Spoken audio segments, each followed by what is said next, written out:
வணக்கம். இன்றைய press news செய்திகள். தேனி மாவட்டம் கம்பம் புதிய பேருந்து நிலையத்தில் அரசு பேருந்துகளில் தமிழ்நாடு பெயரை சேர்க்க கோரி நாம் தமிழர் கட்சி சார்பில் போராட்டம் நடைபெற்றது.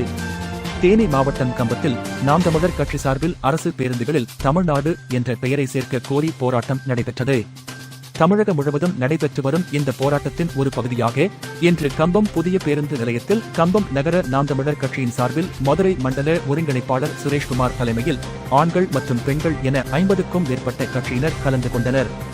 இந்த போராட்டத்தின் போது அரசு பேருந்துகளில் தமிழ்நாடு என்ற ஸ்டிக்கர் ஒட்டியும் மையால் எழுதியும் தங்கள் எதிர்ப்பை வெளிப்படுத்தினர். அப்போது போராட்டத்தை தடுத்து நிறுத்த வந்த காவல்துறையினர் பேருந்தில் எழுத முற்பட்ட பெண் தொண்டரை கையை பிடித்து இழுத்ததாக கூறி நாம் தமிழர் கட்சியினருக்கும் காவல்துறையினருக்கும் இடையே கடும் வாக்குவாதம் ஏற்பட்டு சிறிது நேரம் சலசலப்பு நிலவியது. பின்னர் பேச்சுவார்த்தை மூலம் சமாதானம் ஏற்பட்டதைத் தொடர்ந்து நாம் தமிழர் கட்சியினர் வரும் பேருந்துகளில் சிவப்பு நிறமையால் தமிழ்நாடு என எழுதி தங்களது போராட்டத்தை தொடர்ந்து நடத்தினர்.